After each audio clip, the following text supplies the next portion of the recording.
You are listening to the Babe You've Got This podcast, where you receive mindset and business coaching designed for the everyday gal who has big goals and dreams and is craving that guidance, insight, and reaffirmation for creating more success in their life. This is episode number 30, and I'm with the gorgeous Nadia Haynes, who is an empath, Reiki practitioner, and jewellery designer.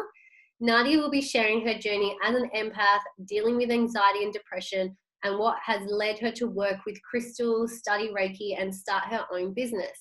There has been many times on this journey that Nadia has hit roadblocks and her mental health has been challenged. And I'm excited for her to share one of her Babe You've Got This moments with us and how she has overcome her hurdles to be shining bright and stronger than ever. This podcast is brought to you by Abundance Club, an exclusive online membership to a 16-week holistic health and mindset coaching program. Abundance Club supports, educates, and empowers its members with their self-love, mental health, happiness, nutrition, and exercise. You can learn more by checking out the website, which is www.abundanceclub.net.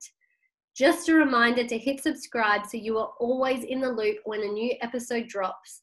I am so grateful that I can give you this time and content as you listen in today. And remember to leave a heart-filled review and 5 sparkly stars if you are listening through iTunes, or leave your love-filled comment in the comment section below. By this process, you are contributing to the bigger vision and impact of inspiring and helping women just like you to grow their success and their mindset. Don't forget to leave your Instagram handle so I can give you a shout out on our social media and recognize you for your greatness too. All right, let's get started. Hello, Nadia.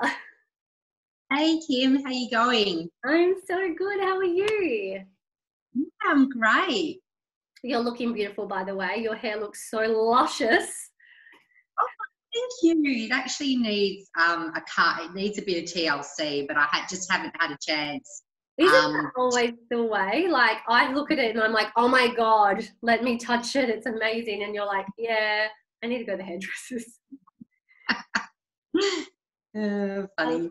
I love it. I'm like looking at my hair, and those of you watching this as the video on YouTube, it looks like I need to brush my hair compared to yours. Cool. So, first podcast that you have been on. Yeah. How are you feeling? I'm actually feeling a little bit vulnerable, to be honest, because this is actually the first time that I've shared my story as well. So I've touched on it before with different people, but this is the first time I'm actually sitting down and going through all of what I've experienced. So it's hard sometimes to be vulnerable, but that's one of the lessons I've learned as well. It's really important. But I'm excited to be on here and help other women with my experiences. So yeah, that's a positive. Amazing. And you know what? I used to suck at being vulnerable. Like, I was always taught it's got to be strong and you've got to be independent. And I was always in my masculine, like I still am. Yeah. But vulnerability is one of our greatest strengths. Like, to be able to let the walls down and share. Do you know what it is? I actually put it down to, we're just fucking scared to cry in front of people. We're so scared of judgment, like, oh my God, if I cry and share my story and be vulnerable, they're going to judge me. But it's so the opposite. It's so the opposite of that. So completely, yeah. So does that mean we might have some tears today come up? Who knows? Maybe. I am a crier. I do cry because I'm an empath. Yeah. So I feel everything, and I do wear my heart on my sleeve. So maybe we'll see. I love it. I used to be so afraid of crying. Now I'm like, I want to, like, where are the tears? Like, sometimes I feel like such a hard ass that, by the way, those of you who are brand new listening in and you haven't caught up on any of my other episodes, I have a bit of a potty mouth, but I don't care because that's just who I am. It's part of my charm. And Nadia, if you drop any potty bombs, as I call them, like, no judgment. It's just how we roll. Yeah. Love it. I was saying that I'm at the point now where I have told my story so much that it doesn't make me cry because I've owned it so much. And then I'm like, oh, I wish I could cry so people think I'm actually emotional about my journey, where I'm like, let me cry, but yeah, no, that will come. That comes through anyway. yeah. People feel it. Don't worry. All right, shall I share my journey? Shall we start? Yeah, so just start sharing your journey. I've got some questions, and you're probably going to answer them as you go anyway. So first of all, like, talk us through what is it that we're going to discuss today. Paint a bit of a picture for us of what was life like, what was the struggle, what was going on for you. Well, I guess I've always been an empath, and I've always been highly emotional and felt other people's emotions and emotions of places. So I've always been that type of way, with a little bit of anxiety, and that, I guess, goes into anxiety when you feel so many emotions, not knowing if they're yours or not. But it really got out of control when I had my first baby. So when he was born, and I think with motherhood as well, when you have your first baby, your intuition just opens up, because you have to have that intuitive connection with your baby to know what they need, to look after them, I guess. So my anxiety just got way out of control. I was not sleeping, or sleeping all the time. I just felt like I had no energy. I was anxious all the time. I'd always have these horrible thoughts that my baby wasn't getting enough food, my baby was going to die. Just like really, like my thoughts just took over, really. I sort of kept pushing it to the side. When my second son was born, I started getting panic attacks. So that's when I knew that something needed to change, because I couldn't live that way anymore. And I'd get panic attacks in the car. So I'd be driving along, and that would freak me out, because I thought, I'd be like, what if I have an accident? I'm going to hurt my kids. I'll hurt myself. It was just full on.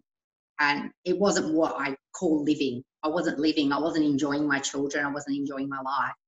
So, Isn't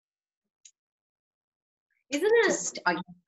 Sorry. Yeah, go ahead. I was gonna say, like, isn't it like I'm very similar, and I know that's why we've attracted each other into each other's lives. And I was having the panic attacks and anxious, but when we're in a space now where we've overcome it, we can look back and be like, oh my gosh, life was pretty shit. Like, we didn't feel like life was not worth living. I know that's quite heavy, but for lack of a better way of explaining it. But I know in the time when we are anxious and whatnot, we can't see that. We really struggle to see that life can be better. We don't realize it was such a hard way. So when you said that, it just reminded me, like, yeah, it's not until now, which I guess I want to make a point to those of you listening. If you're in that space of anxious, anxiety, stress, you might not feel like there is a way out, or there's a space, there's a life that does feel way better. I guess it's a little reaffirmation there that it does get better, it can be better, and you can break free. So anyway, I kind of went on a tangent, but that's good to highlight, I suppose, because like you said, you don't know when you're in it. You think that's what life is, and you feel powerless to change it as well. So a lot of it, I think, was admitting my vulnerability. I'm really bad at asking for help, because like yourself, I was grown up to be independent, to be strong-minded, to be strong-willed, and I'm quite stubborn as well. So I was always like, no, you're right, you got this, until I realised, and that wasn't one of my got this moment. That was a fake. Yeah. That was a delusion. You were delusional. A delusion. So it wasn't until I decided to open up and become ask for help and be vulnerable that things started turning around for me. And I guess when I sort of started getting help and realising that there's more to life, and started looking after myself as well, I found that I would give a lot of energy to my children, but I wasn't doing anything for myself. I wasn't filling up my cup. So that really made a big difference. I started meditating and I started using crystals, and then things really started changing for me. Yeah, I love that, which is, well, before you started implementing this, because we're going to go into that a bit more, can you elaborate more on how your struggle, how this anxiety, how this way of life like was really affecting your goals? Like, could you, maybe you can look back now, but maybe in the time you couldn't tell, but what would you feel like it was stopping you from doing or becoming?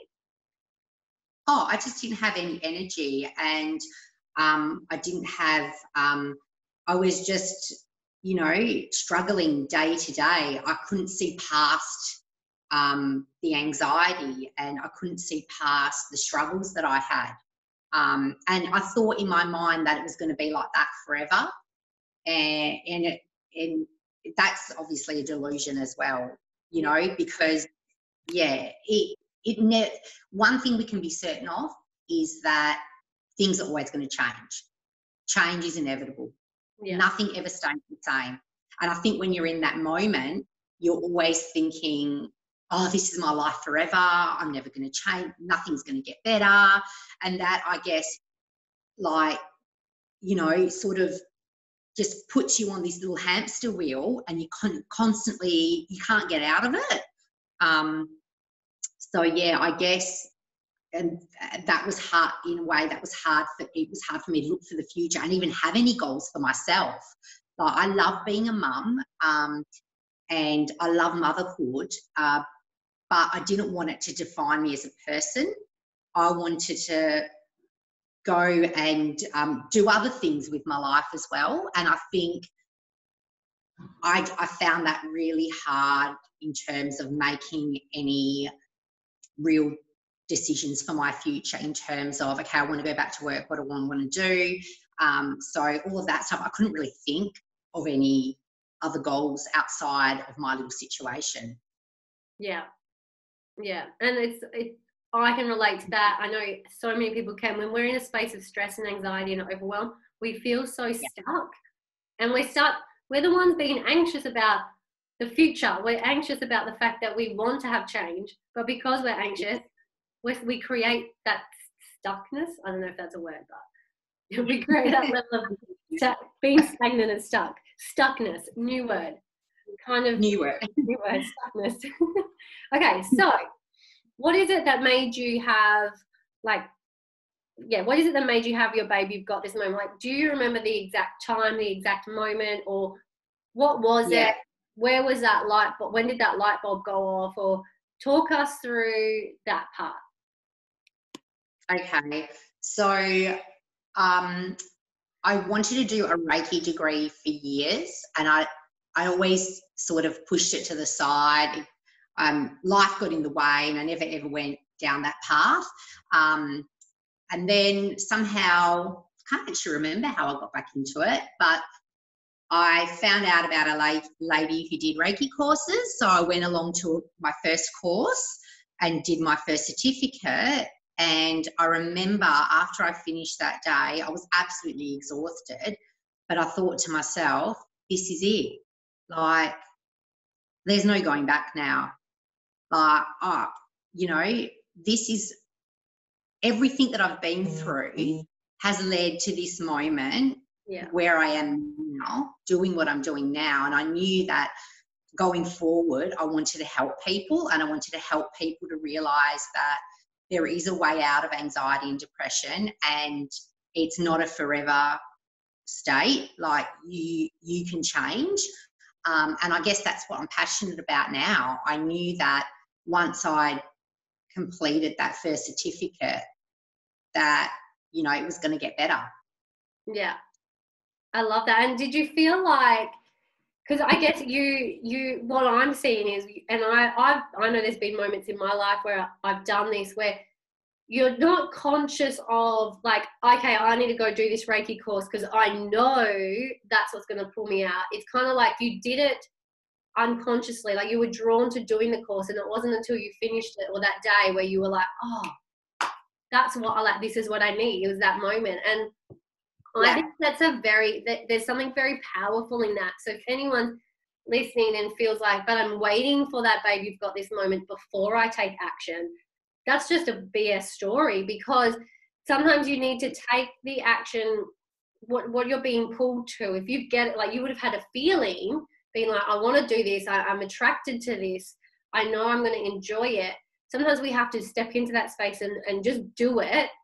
And then we get the breakthrough, and then we get the realization. So I really like that, because so many of us, and I do it too, it's like we wait, no matter where we are on our journey, we kind of wait for I'm waiting for the inspiration to pop up. I'm waiting to feel empowered. I'm waiting to have the idea before I take action. And really, we have to take action for that stuff to come to us. Yeah, exactly.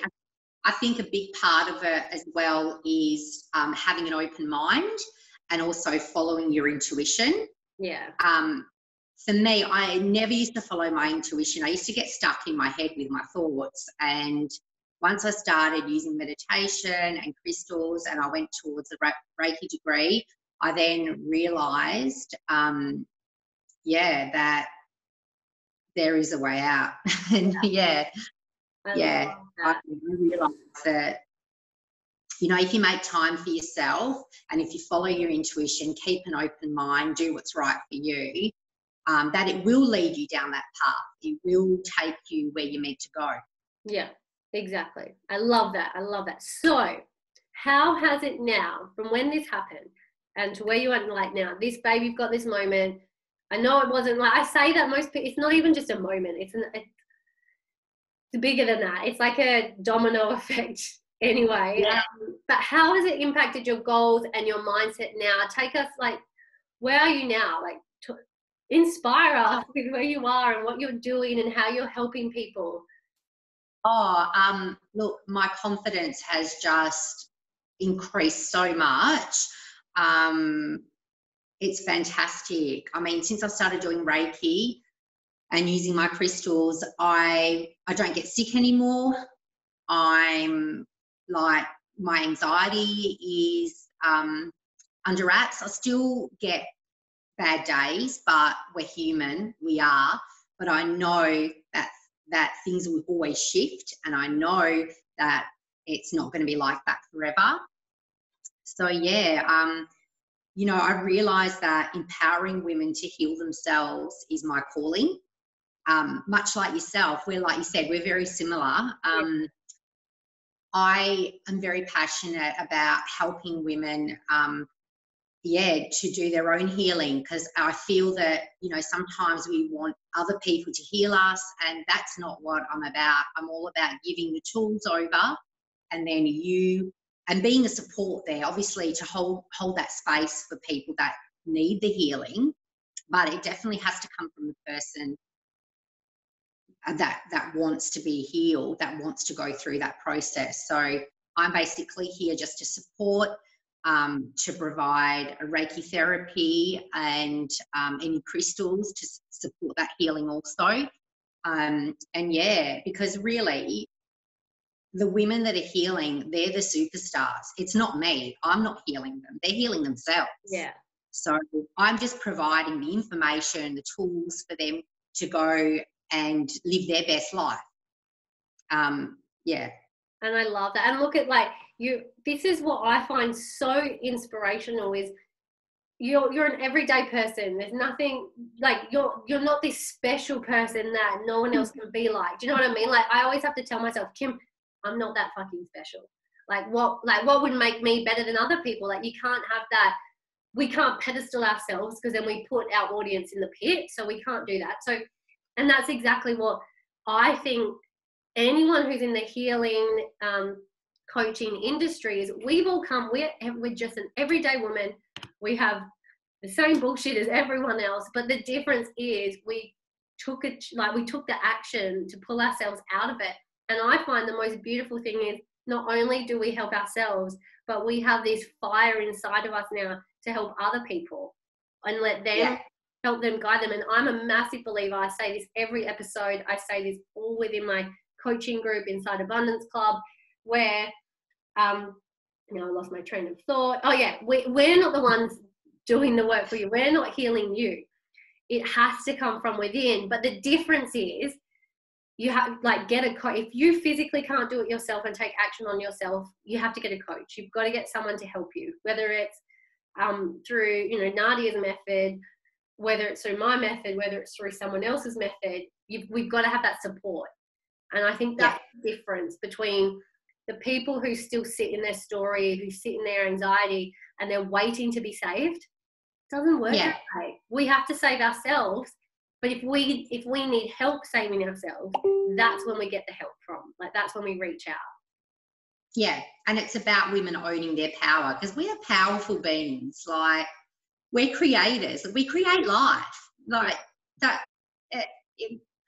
You know, we can do anything we want to do. Just put our minds to it, and baby steps. That's I think we're going to probably get to like probably my top. That's the next question. Yeah. I'm answering it for you, sort of, but I think it's important just to take baby steps. I think some people think, oh, I'm going to go to Nadia for a Reiki therapy and she's going to completely heal me, but it doesn't quite work that way. You need to take baby steps, and you need to work on what comes up. So Reiki heals mind, body, spirit. And once you start getting the process of doing that, lots of things are going to start coming up for you. And it may take 6 months, it may take a year, it might take 2 years. You know what? It's taken me 10 years. So not to say that it's going to take everyone that long. I'm just a really stubborn person. But, you know.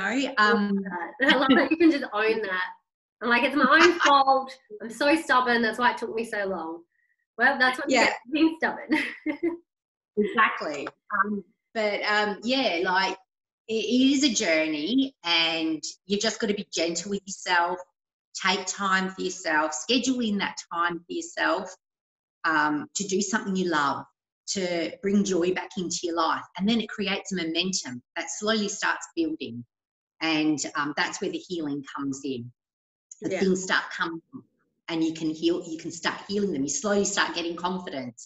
You slowly start thinking, yeah, you know, I can do this. So I love that. I love that. And you know what? I have interviewed so many gorgeous souls as well as you, and everything that I've learned as well. It comes down to the same thing. It's a consistency. We've got to take baby steps. Just keep on going, not giving up, and the change happens. And so I'm first to call this out, because I used to be this person. I'd give up so easy because it wouldn't happen overnight. And then that's such a cop-out. And what we need to stay consistent. It is only success in consistency. Otherwise, we feel backwards. So, well, alongside that, do you have any other top pieces of advice going forward for people who can relate to your story? So be true to yourself. Do what's right for you, because there's so much information these days. But that's really important.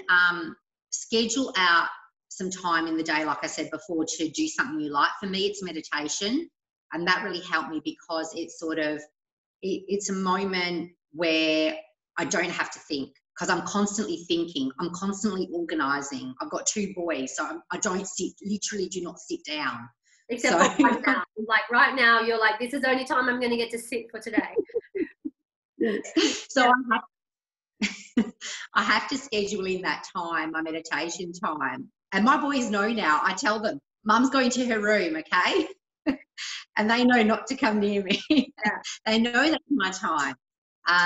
So you schedule in that time to do something you enjoy. It may not necessarily be meditation, but that's very important, because that gives you a lift, that gives you a boost, and that makes you feel good. And feeling good's really important as well, for your mental health. I'm just trying to think what else, what other suggestions. I've pretty much let you know.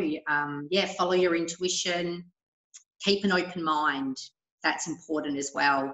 I think sometimes when we live in our own little world, we tend to shut everything else out. Yeah. Yeah, so we just really if we have a closed off mind, like if people are listening right now with a closed mind, they're going to finish this podcast not learning anything. That's the whole point. Yeah. Mind, we literally have to look at ourselves. We're an antenna. We're a broadcasting system. We bring in signals, we take out signals. If we close it off, we're never going to learn. That's the whole point. To me, I even envision, like, not just energetically or spiritually saying be an open-minded person. Think of yourself like right now as the top of your skull, like opening up and allowing light to come in. Like, I visualize that because it's the only way to get messages in or to learn new things is to be open to receiving. So I think that's so powerful. It's so, so powerful. We forget about it. So, we do. Because we get stuck. When we get stuck in our everyday grind, we forget about being open to other things. So, and also I'd say a support network, which I know you've got an amazing support network, and finding girls that support you in your journey that's going through similar things. Like my saviour was my mother's group, because I knew that I didn't want to let them down. If we'd made a date to meet for a coffee somewhere, no matter how stressful that morning was for me, I might have even been late sometimes even, but I would make an effort to get there because I knew that that was going to be a time where I'd be able to, chat about things other than the baby, see another adult and have an adult conversation rather than like wiping up baby vomit and doing all the Googles and sense of normality. And that's true. And that's something I was going to say before, is if it's important enough, you'll find a way. And I'm not a mum, but I feel like I can say this, and I've said it to other mums and they agree. It's, if you make your baby or your kids most important, you're putting them before yourself. So you'll never find time to meditate. You'll never find time to have to catch up. If you make yourself first, number one priority, if you make it important enough, no matter if you had 10 children, you would still find the time because it would be of importance and you would make it work. And I know there probably might be some mums listening being like, I can't wait to have kids. But it makes sense. You've got to make it make sense to you. So it doesn't mean shut everything off and put yourself first. It's if you need 10 minutes to yourself to connect with someone, to connect with your community, whether it's a phone call or do a meditation in 10 minutes out of 24 hours, if it's important enough, you'll find a way. And that's true.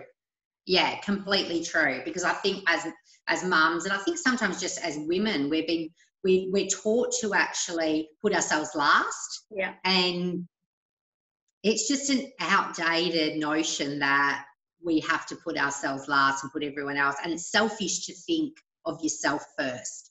But it's actually selfish. We need to be selfish to be solely concerned with ourselves. But it's when people do it in an arrogant way is when there's judgment and it comes across negative. We need to be selfish to be able to be selfless. We have nothing to give selflessly if we haven't taken first to fill up our cup. It's just exactly. Sorry, I'm muting myself as I cough. I'm still going to scratch into root. Cool. Well, I have freaking loved this. I have loved this conversation. I have had lots of fun with this. Time has actually flown by. I feel like we've only been talking for 5 minutes, but we've had it's been half an hour. I'm like, oh my gosh, time flies when you're having fun. So from the bottom of my heart, thank you so much for coming on and sharing. I know it's just a small snippet. I'm sure if we had hours and hours, we could get the whole story, but we just didn't have that time. We want to condense it. We want to make this powerful. And I've absolutely loved every minute of this and everything that you've been able to give. You're such an inspiring soul. You really are.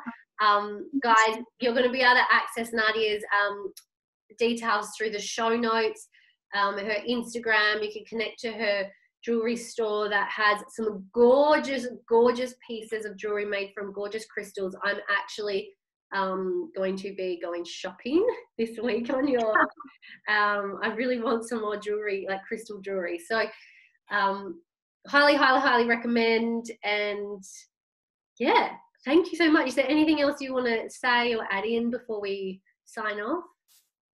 I just wanted to let everyone know that I my main way I help people is through my crystal jewellery, but I have had a lot of people coming to me for Reiki sessions as well, and then I've been making art custom pieces for them to help and support their healing. So I'm going to be adding a new feature, which I'm not sure how it's going to look yet. Might be a booking feature on my page and my Insta. So yeah, just stay tuned for that, because it's a work in progress. I'm just trying to figure out what people's needs are and how I can help everyone to the best of my ability. So yeah, so exciting. That is so exciting. So reach out. Nadia is super friendly. You can send her a message on her Instagram, ask her about her healing, her one-on-one work. Like, couldn't recommend you enough, babe. And I'm so excited. I'm so excited to watch you grow and watch your business grow and watch your impact grow. Oh, thanks, hun. I've had so much fun today chatting with you. You're just so easy to talk to. So thanks for having me on as well. I really appreciated it. Yeah. Awesome. All right, guys. Well, don't forget to leave a review. You can leave a little review for Nadia. Follow us on our Instagram. If you leave a review, you'll get posted on our Instagram, a little shout out to recognize you. And I just really hope you enjoyed it. And if you guys, reach out to Nadia if she has connected with you. If you're craving the community and online community, have a look at the Abundance Club website. Check out Abundance Club. It might just be the thing that you're looking for that guidance and support. And I'm just really excited for the future. Like, I'm just feeling really pumped up. All right, babe. Thanks for joining again. And everyone else, peace out, homies.